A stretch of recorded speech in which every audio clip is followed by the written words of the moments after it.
Jake Morrison sat in the pilot seat of his small cargo ship. The stars stretched out before him like tiny diamonds on black cloth. He had been flying this route for 3 years now. It was boring, but it paid the bills. His ship, the Silver Dawn, carried medical supplies and minerals to the outer colonies.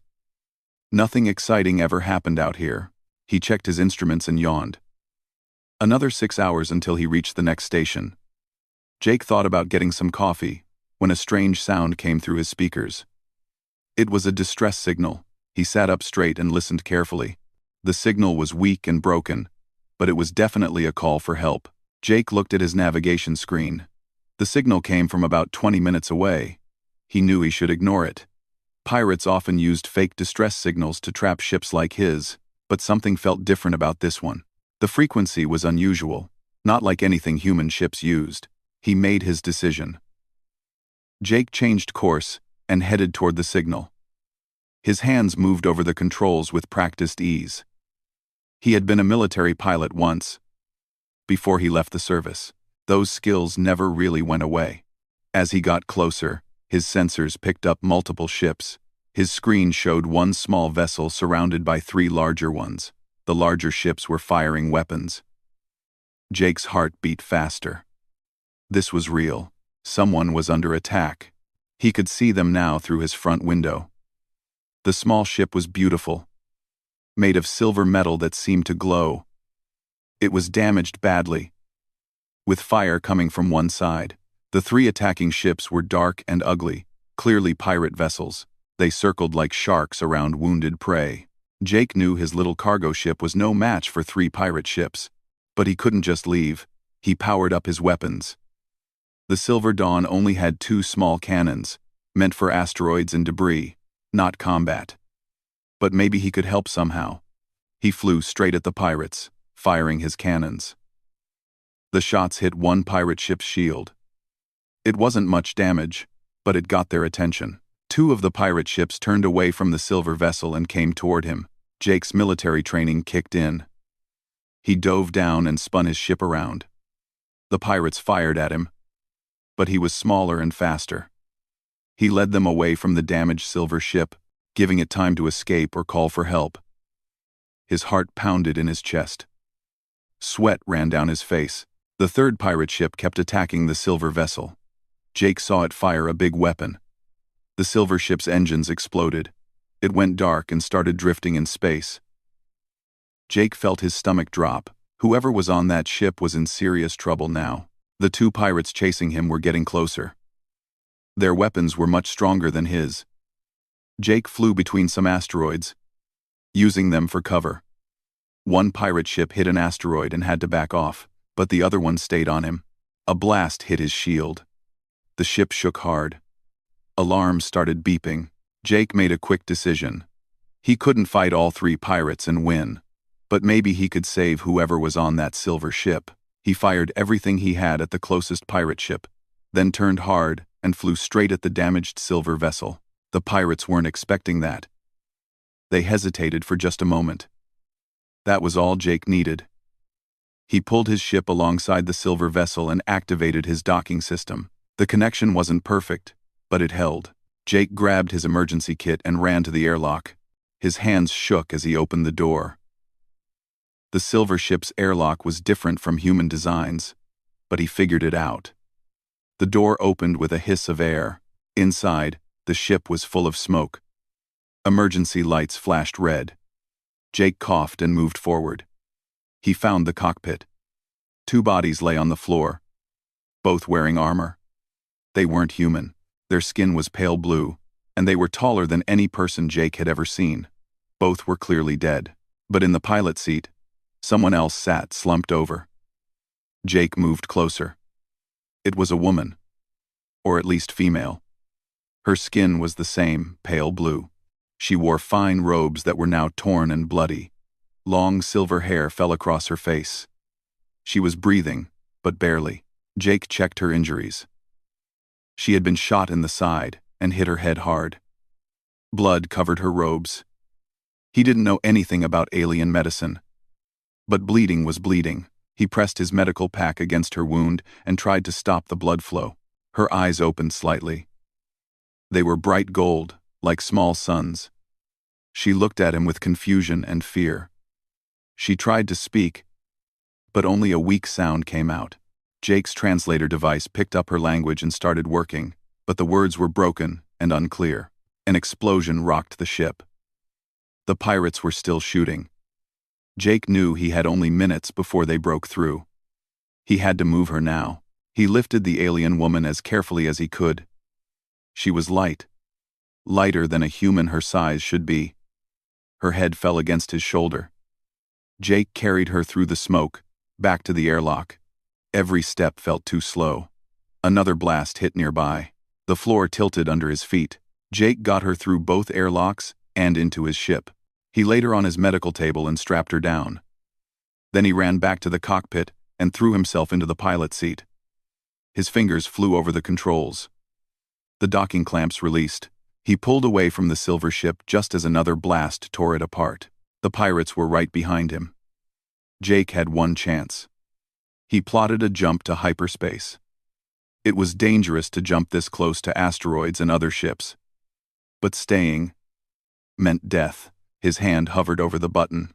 He could hear the alien woman moaning in pain behind him. Jake pushed the button. The universe stretched and twisted. The Silver Dawn jumped into hyperspace, leaving the pirates behind. But the jump was rough and uncontrolled. Alarms screamed at him from every direction. His ship was damaged.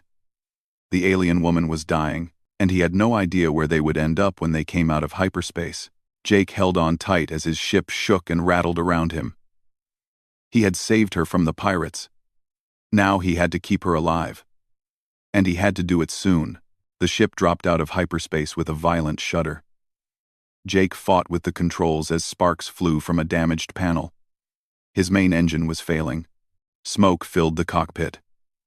He coughed and checked his screens through watering eyes.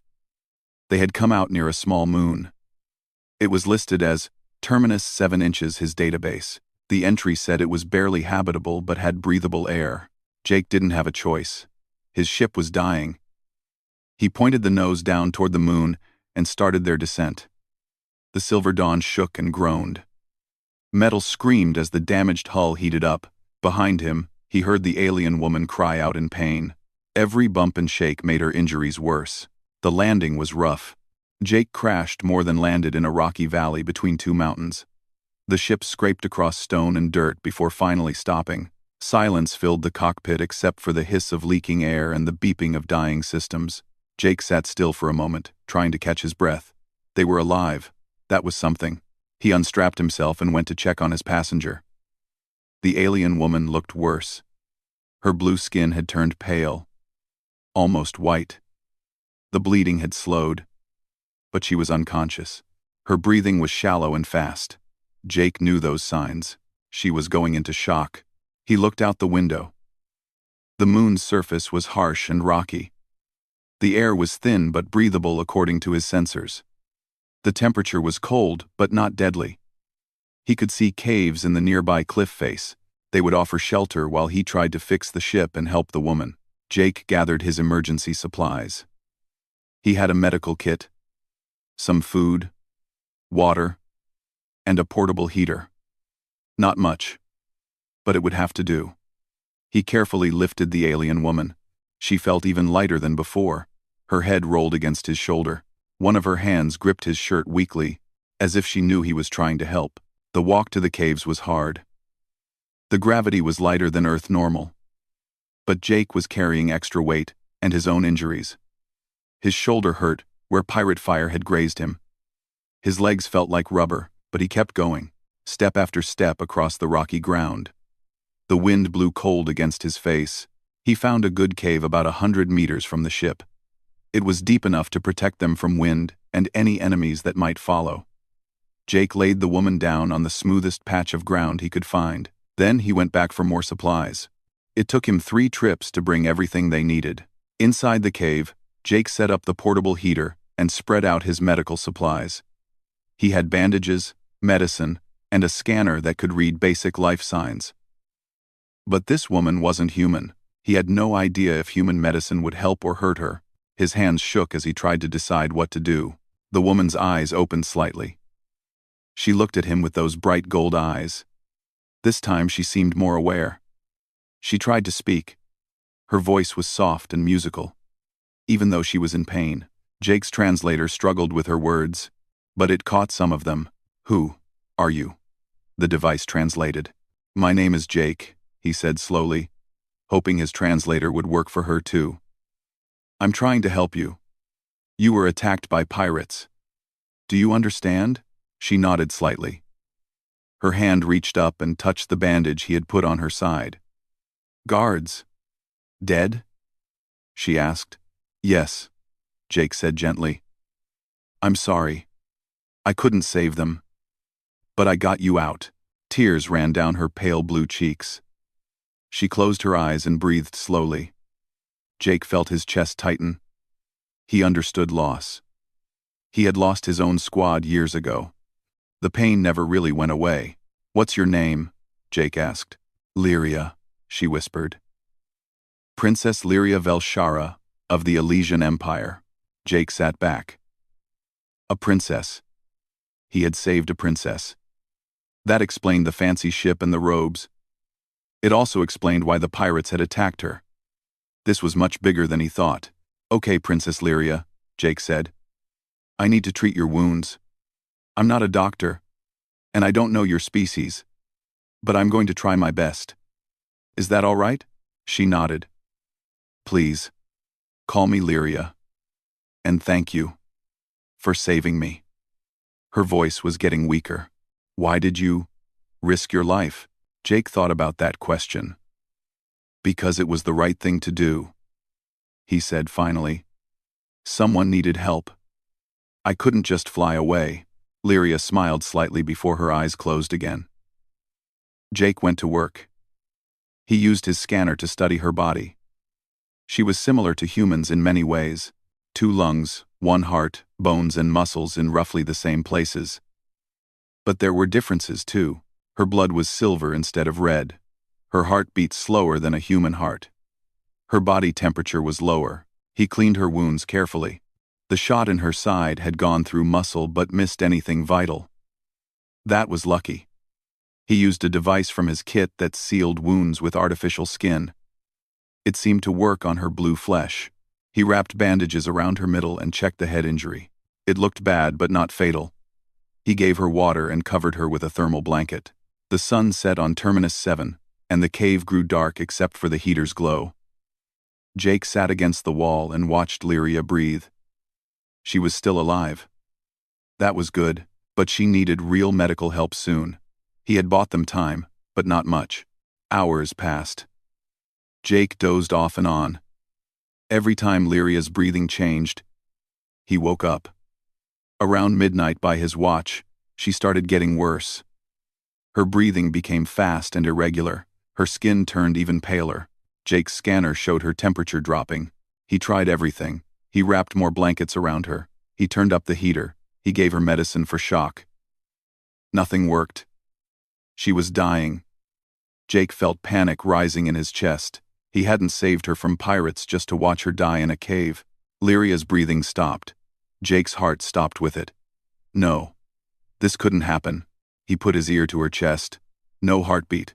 Without thinking, he started chest compressions. He had no idea if this would work on an alien. He counted in his head and pressed down on her chest. After 30 compressions, he tilted her head back and breathed air into her mouth. He did this again and again. His arms burned. Sweat poured down his face. He begged her to live. Somewhere, during the 4th round of compressions, he felt her chest move on its own. She gasped and coughed. Her eyes flew open wide. Jake sat back, breathing hard. Lyria looked at him with wonder and confusion. She put a hand to her chest where he had been pressing. "You brought me back," she said through the translator. "You saved me. Again. Again. Again." "Don't talk," Jake said. His voice shook. "Just rest. Please." But Lyria kept looking at him. "Why?" she asked. "You don't know me. I'm not even your species. Why do you keep saving me?" Jake wiped his face with a shaky hand. Because every life matters, he said. Human, alien, doesn't matter. You're a person. You deserve to live. Lyria reached out and took his hand. Her grip was weak but warm. Thank you. Jake Morrison, she said softly. I owe you my life. Outside the cave, Jake heard sounds. Ship engines. His blood ran cold. The pirates had found them. Lyria heard it too. Fear filled her golden eyes. Jake stood up and checked his gun. He had one weapon and limited ammunition. Outside were probably multiple armed pirates. The odds were terrible. But he had protected Lyria this far. He wasn't going to stop now. Stay here, he told her. Stay quiet and hidden. Jake, Lyria said. You can't fight them alone. He looked back at her and smiled. Watch me. Jake walked toward the cave entrance. The engine sounds grew louder. This was going to be a long night. Jake opened his eyes slowly. Everything hurt. His head pounded. His shoulder burned. His ribs felt like someone had kicked him repeatedly. He tried to remember what happened. The cave, the pirates, fighting, explosions, then ships arriving, big ships with bright lights. After that, nothing. He blinked and looked around. He was lying on something soft. Not a cave floor, not his ship's medical table. This was a bed, and a very nice one. The room was huge and made of some kind of white stone that seemed to glow softly. Tall windows showed a sky filled with 2 moons.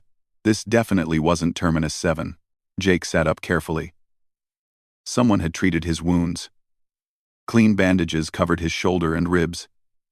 He wore strange clothes made of soft blue fabric. His own clothes were gone. So was his gun and his equipment. He was completely unarmed in an unknown place. A door opened. A tall alien man entered. His skin was the same pale blue as Lyria's. He wore armor that looked both beautiful and deadly. His eyes were silver, not gold like hers. He stared at Jake with an expression that was hard to read. You are awake, the man said. Jake's translator, which someone had left on a table near the bed, picked up his words. Good. The Emperor wishes to see you. Now, where am I? Jake asked. Where is Lyria? Is she okay? Princess Lyria has recovered fully, thanks to your actions, the man said. His tone was cold. You are in the royal palace of the Elysian Empire. I am Commander Soren. I lead the princess's guard, or I did, until they all died under my watch. The pain in those last words was clear. That wasn't your fault, Jake said. Pirates ambushed them. No one could have predicted that. Commander Soren looked at Jake with something like respect. Perhaps. Come. You must not keep the Emperor waiting. Jake stood up. His legs were wobbly, but they held. Commander Soren led him through hallways that seemed to go on forever. The palace was incredible. Everything was made of crystal and white stone. Light came from the walls themselves. Other aliens passed them in the halls. All of them stopped and stared at Jake. Some looked curious. Others looked angry or disgusted. Jake kept his head up and followed Commander Soren. They reached a massive door covered in carved symbols. 2 guards pushed it open. Commander Soren gestured for Jake to enter. Jake took a deep breath and walked inside. The room took his breath away. It was enormous. Bigger than any building Jake had ever been inside. The ceiling was so high he could barely see it. Hundreds of aliens filled the space, all dressed in fancy robes and armor. They stood in rows on both sides of a long path. At the end of the path sat a throne made of silver metal and blue crystal. On the throne sat a man who could only be the Emperor. He was larger than the other aliens, with silver hair and eyes that burned like gold fire. He wore robes of deep blue and a crown that seemed to be made of light itself. Next to him stood Princess Lyria. Jake's heart jumped when he saw her. She looked completely different from the dying woman in the cave. Her skin glowed with health. Her silver hair fell in perfect waves, She wore a dress of white and gold that made her look like something from a dream. When she saw Jake, she smiled. It was small but warm. Commander Soren pushed Jake forward. "Walk," he whispered. "All the way to the throne. Do not look away from the Emperor." Jake walked. Every eye in the room followed him. He heard whispers in languages his translator couldn't catch. The walk felt like it took hours. Finally, he reached the throne and stopped. He didn't know if he should bow or kneel or what. He just stood there. "Jake Morrison of Earth," the Emperor said. His voice was deep and powerful. It filled the whole room. "You stand before the royal court of the Elysian Empire. Do you know why you are here?" "Because I saved your daughter, sir," Jake said. He tried to keep his voice steady. "Indeed," the Emperor said. "My daughter lives because of your actions. For that, you have my gratitude. However, this court must decide what to do with you."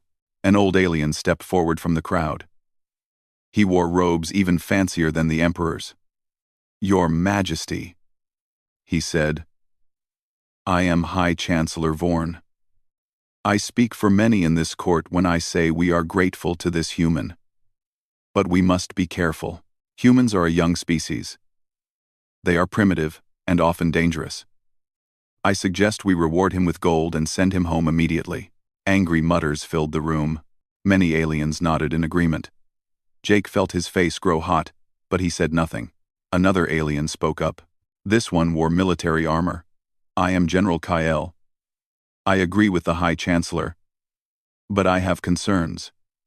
How do we know this human didn't arrange the attack himself? Perhaps he set up the ambush to earn our trust. Humans are known for such tricks." More voices joined in.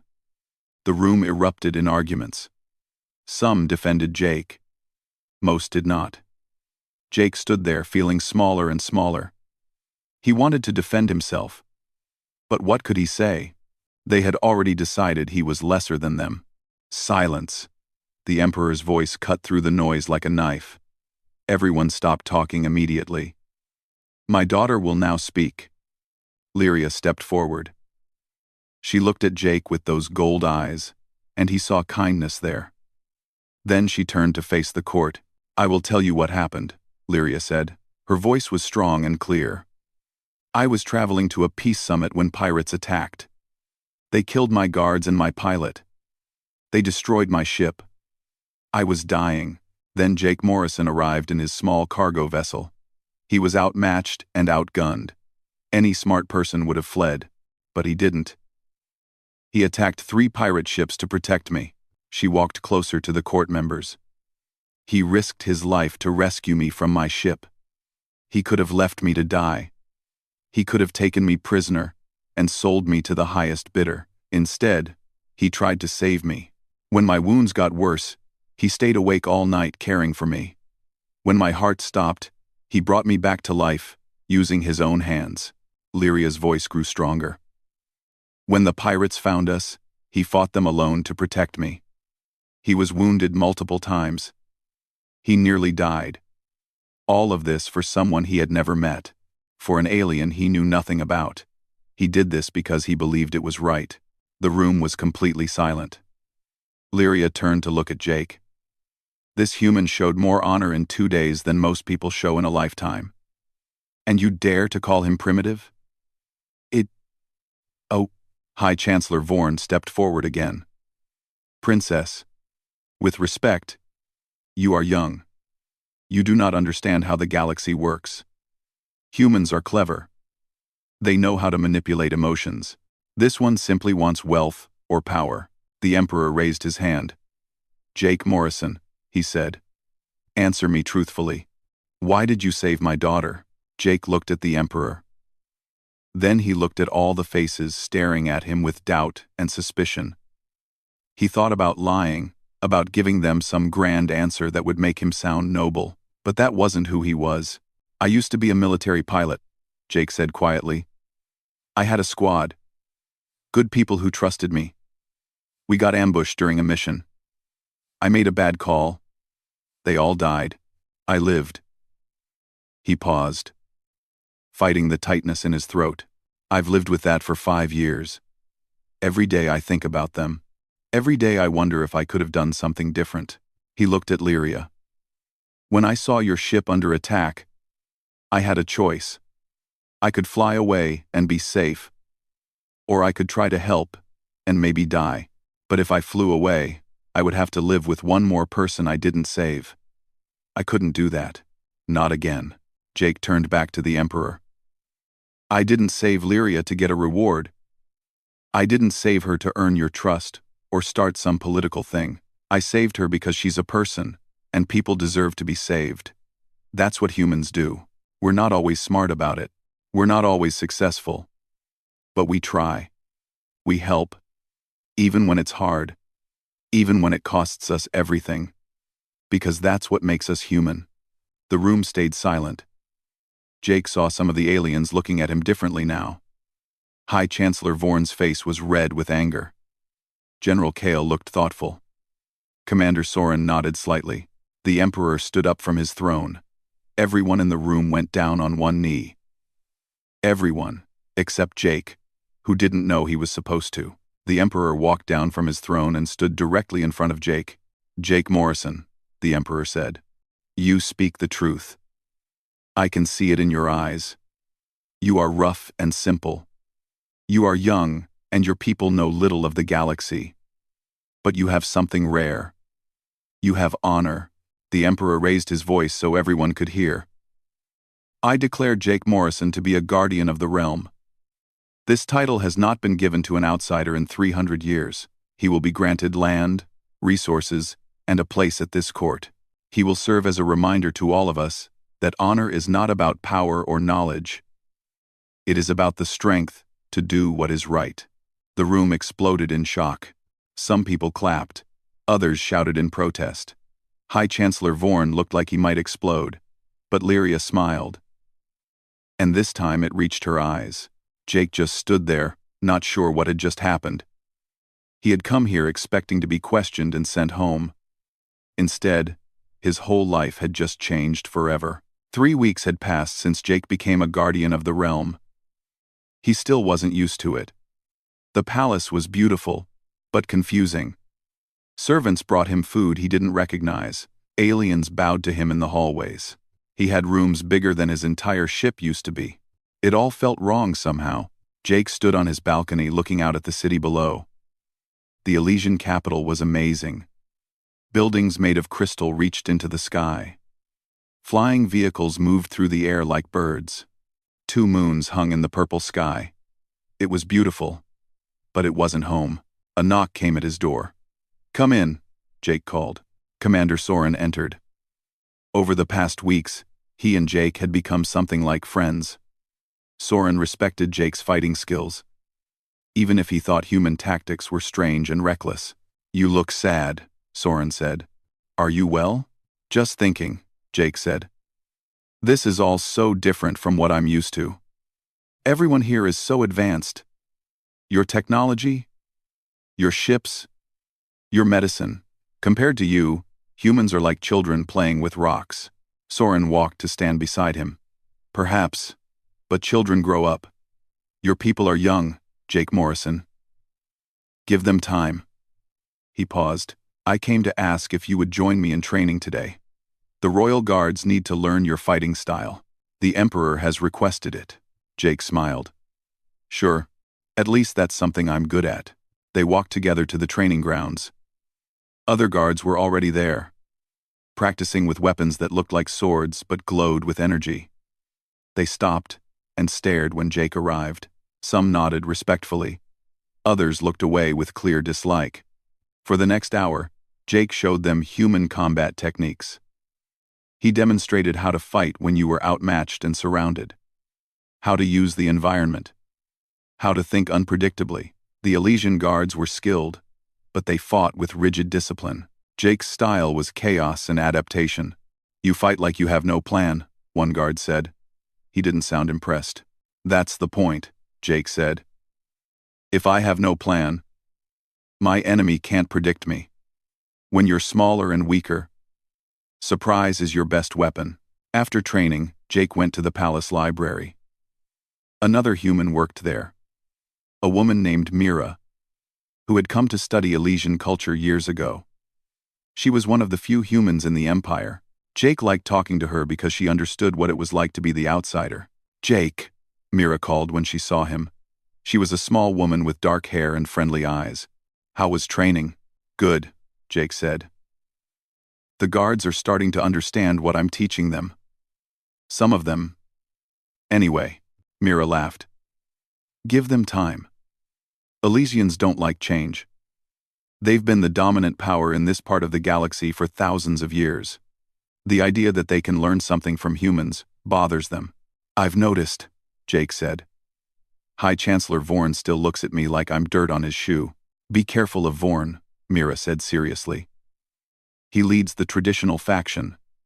They believe aliens like us should never be allowed into Elysian society. He has a lot of support." "What about the Emperor?" "The Emperor is progressive, but even he has limits.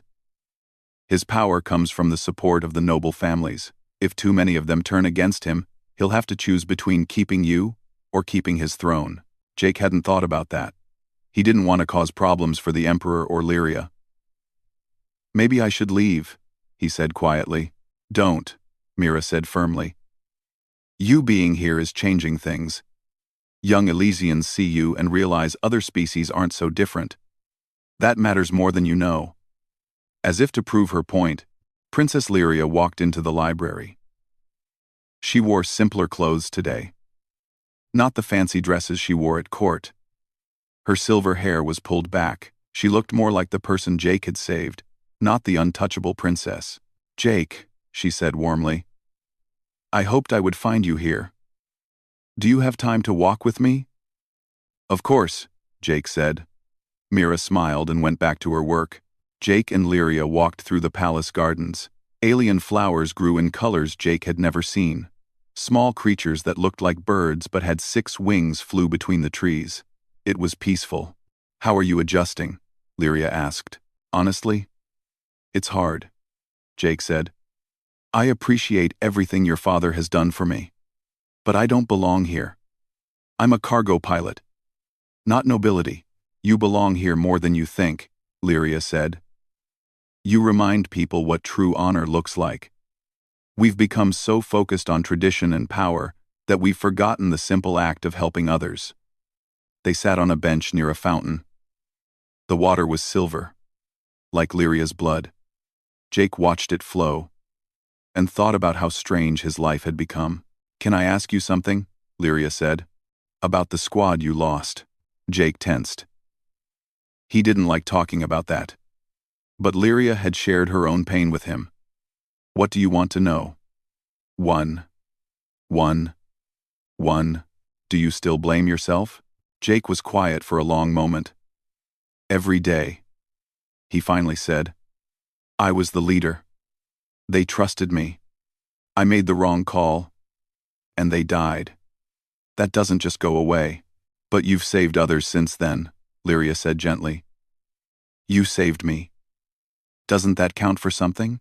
"Maybe," Jake said, "but it doesn't bring them back." Lyria put her hand on his. It was a simple gesture, but it meant a lot. "You're a good person, Jake Morrison. I wish you could see that." Before Jake could respond, a servant ran up to them. "Princess Lyria. Guardian Morrison. The Emperor requests your presence immediately. There's been an incident." They rushed to the throne room. The Emperor sat on his throne, looking angry. High Chancellor Vorn stood before him with a satisfied smile. Commander Soren was there too, his face tight with worry. "What happened?" Lyria asked. "Show them," the Emperor said coldly. Vorn activated a display. It showed news from across the Empire.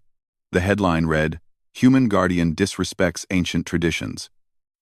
Below that were images of Jake at the training grounds, teaching his chaotic fighting style to the royal guards. "This human is corrupting our warriors," Vorn said loudly. "He teaches them to abandon discipline and honor. He mocks our traditions. This is exactly what I warned about." "That's not true," Jake said. "I was just teaching them another way to fight." "You taught them to fight like savages," Vorn snapped. "Without form, without dignity. This is what happens when we allow lesser species into our society. Enough, the Emperor's voice boomed. High Chancellor, you overstep. I authorized this training, and I question that authorization, Your Majesty, Vorn said boldly. The noble families are concerned. This human's presence threatens our way of life. Perhaps it is time to reconsider his position. Lyria stepped forward. You mean it's time to get rid of someone who threatens your power? Vorn, Jake has done nothing wrong. You're using this as an excuse to push your political agenda. I speak for the majority. Princess, Vorn said coldly. Many at court want this human gone. Before anyone could respond, alarms started blaring. Commander Soren checked a device on his wrist. His face went pale. Your Majesty, we have a situation. There's been an explosion in the West Wing. Multiple casualties. What? The Emperor stood up. How? Unknown, sir. But... Soren looked at Jake with something like apology in his eyes. The explosion was near the human guest quarters. Everyone turned to look at Jake. Vorn smiled. An attack happens right after we discuss the danger this human brings. Perhaps he's not working alone. That's ridiculous, Lyria said. Jake would never hurt anyone here. Can you prove that, Princess? Vorn asked. Or do you simply trust him because he once saved you? Love makes people blind. 4. Lyria's face turned bright blue, which Jake had learned meant she was blushing. I don't. That's not enough, the Emperor said. Commander Soren, investigate immediately. Jake Morrison, you will be confined to your quarters until we understand what happened. Guardian or not, I cannot ignore this. I understand, Jake said quietly. He met Lyria's eyes. I didn't do this. I swear. I know, she said. As guards escorted Jake away, he heard Vorn speaking to the Emperor. Your Majesty, for the safety of the court, I recommend we do more than confine him. We should arrest him properly. Who knows what other attacks he may have planned. Jake's heart sank. He had escaped pirates and survived impossible odds to save Lyria, but politics might destroy him anyway. And worse, he realized this wasn't random. The explosion, the timing, Vorn's prepared accusations. This was planned. Someone was setting him up. And if Jake didn't figure out who and why, he wouldn't just lose his position. He might lose his life. And whoever was behind this wouldn't stop with him. They would target Lyria next. As guards locked him in his quarters, Jake's military instincts kicked in. This was war, just a different kind. And he needed to figure out the real enemy before it was too late. Jake paced in his locked quarters like a caged animal. 2 days had passed since the explosion. No one came to see him except guards who brought food and said nothing. He had no news about the investigation. He didn't know if anyone had died. He didn't know if Lyria was safe. On the third night, Jake heard a soft knock at his window. He turned and saw Commander Soren hanging outside, using some kind of floating device. Jake opened the window quickly. What are you doing? Jake whispered. Helping you, Soren said. He climbed inside. The investigation found something. The explosion wasn't meant to kill anyone. It was designed to look like an attack while causing minimal damage. Someone wanted to frame you. Vorn, Jake said. We think so, but we have no proof. However, Mira has been investigating on her own. She found financial records that Vorn tried to hide. He's been stealing money from the Imperial Treasury for years. She believes he hired the pirates who attacked Princess Lyria originally. Jake felt cold. Why would he do that? Princess Lyria was investigating corruption at court. She was getting close to discovering Vorn's crimes. He needed her dead. Soren looked grim. But you saved her. Now he needs to get rid of you before you uncover more. Where's the proof? Mira has it. But there's a problem. Tomorrow is the Grand Peace Summit. Leaders from 6 alien races will be here, including humans from Earth. Vorn is planning something big. We think he's going to try another attack, blame it on humans, and use it to start a war. We have to warn the Emperor, Jake said. We tried. Vorn has convinced him that Mira and I are working with you. He thinks we're all part of a human conspiracy. The Emperor trusts Vorn. He won't listen to us without proof. Soren handed Jake a small device. This has all of Mira's evidence. You need to present it at the summit tomorrow, in front of everyone. Vorn won't be able to silence you then. How am I supposed to do that? I'm locked in here. Soren smiled. Not anymore. I'm breaking you out. But Jake, this will end my career. Maybe worse. Are you sure you can do this? Jake thought about Lyria. About the good people in this empire. About preventing a war. Yes, he said. I'm sure. They escaped through the window using Soren's floating device. The palace was quiet at night. Most of the guards were preparing for tomorrow's summit. Soren led Jake through secret passages to Mira's quarters. She was waiting with more information. Vorn hired mercenaries, Mira said, showing them data on a screen. They're disguised as part of the summit security. Tomorrow, they're going to attack the human delegation and make it look like an assassination attempt by humans against Elysian leaders. That would start a war, Jake said. Exactly. And in the chaos, Vorn plans to take power. He's been building support among the traditional nobles for years. With the Emperor weakened by scandal, they'll support Vorn as the new leader. How do we stop it? Soren asked. We need to expose him before the attack happens, Jake said. Soren, can you get me into the summit hall early? Yes. But you'll be arrested the moment anyone sees you. That's okay. I just need to reach the speaking platform. Can you make sure Lyria and the Emperor are there? They worked through the night planning. When morning came, Jake dressed in the formal clothes Soren provided. He looked almost like an Elysian noble, except for his human features. They made their way to the summit hall through the secret passages. The hall was already filling with delegates. Jake saw humans for the first time in months. They wore Earth's diplomatic colors. He felt a strange mix of homesickness and determination. The Emperor sat on his throne with Lyria beside him. She looked worried. She probably thought Jake was still locked up. Vorn stood near the stage, talking to other nobles. He looked confident.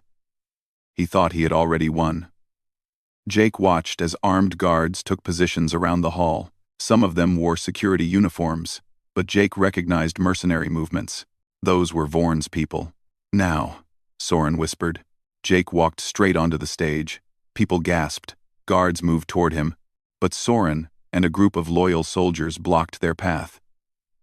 The Emperor stood up in shock. Jake Morrison, the Emperor shouted. What is the meaning of this? Your Majesty, I apologize for the interruption, Jake said loudly. His voice carried through the hall. But you need to hear this. You're all in danger. Arrest him, Vorn shouted. This human escaped custody. He's clearly planning an attack. No, Jake said. He activated the device Soren had given him. Data appeared on the hall's display screens. This is bank records showing High Chancellor Vorn stealing from the Imperial Treasury. This is communication between Vorn and the pirates who attacked Princess Lyria. This is his plan to stage an attack here today and blame it on humans. The hall erupted in chaos. Nobles shouted. Delegates stood up. The Emperor stared at the screens with growing horror. Lies, Vorn screamed. This is a human trick. Guards, kill him. The mercenaries dressed as guards pulled out weapons. But Soren was ready. His loyal soldiers moved to protect the delegates. A firefight broke out in the hall. Jake dove behind the podium as energy blasts flew over his head. Lyria ran toward him. Jake, are you all right? Get down. Jake pulled her behind cover. He looked around desperately. The mercenaries were pushing forward. Soren's soldiers were outnumbered.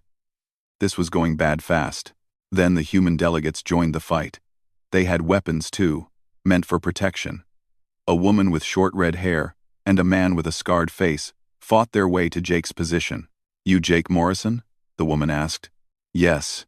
Kate Foster, Earth Diplomatic Corps. That guy Ryan Hayes. Heard you've been having some trouble. Thought we'd help out. Together, They held the line.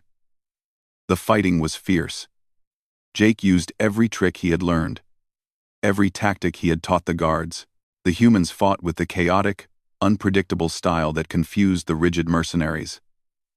Slowly, they started winning. Vorn saw his plan falling apart. He tried to run, but Commander Soren caught him. They fought hand to hand. Vorn was skilled, but Soren was better. He knocked Vorn down and held a weapon to his head. "It's over," Soren said. The mercenaries saw their leader defeated. One by one, they surrendered. The hall fell quiet, except for the sound of people breathing hard. The Emperor walked down from his throne. He looked at the data still displayed on the screens, then he looked at Vorn with cold anger. "Is this true?" the Emperor asked. "Did you try to murder my daughter?" Vorn said nothing. His silence was answer enough. "Take him away," the Emperor said quietly. "He will be tried for treason." As guards led Vorn away, the Emperor turned to Jake. "Jake Morrison, I owe you an apology. And much more than that. You saved my daughter twice. You saved this summit. You may have saved us from war. I was a fool not to trust you. You were trying to protect your people," Jake said. "I understand that," the Emperor smiled. "You are wise for one so young. And you fight well for someone so small. I am proud to call you Guardian." The human delegates came forward. Kate Foster spoke to the Emperor. "Your Majesty, what happened here today shows something important.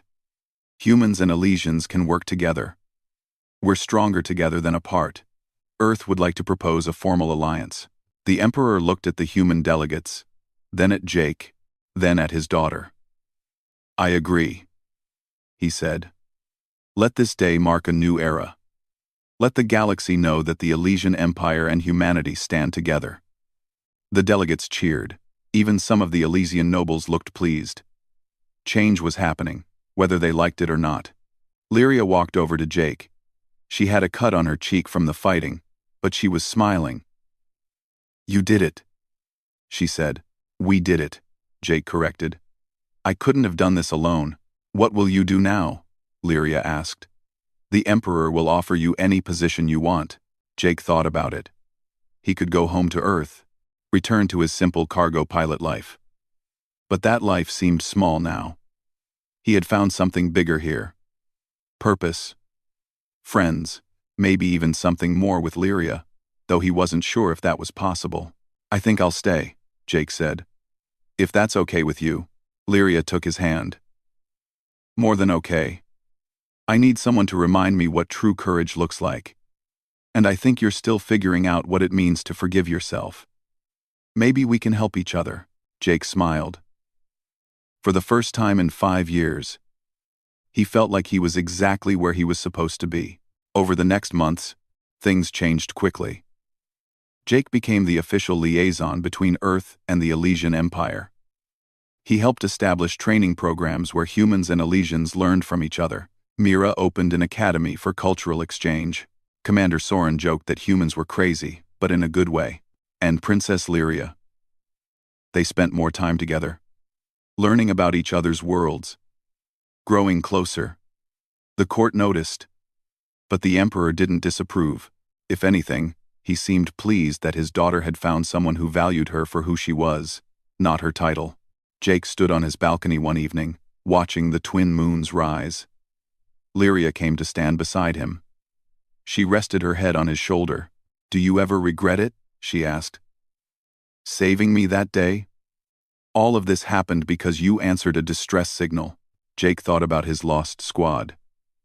The guilt he had carried. The loneliness of flying cargo runs alone. Then he thought about everything that came after. The challenges. The friendships. The purpose he had found. "No," he said honestly. "I don't regret any of it.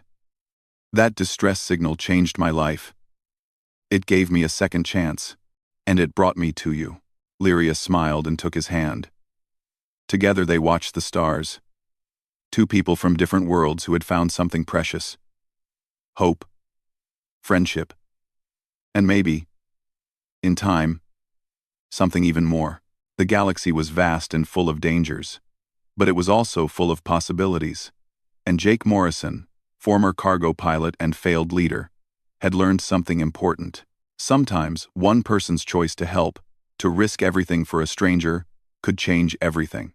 He had answered a distress call. He had saved an alien princess. And in doing so, he had saved himself. That was enough.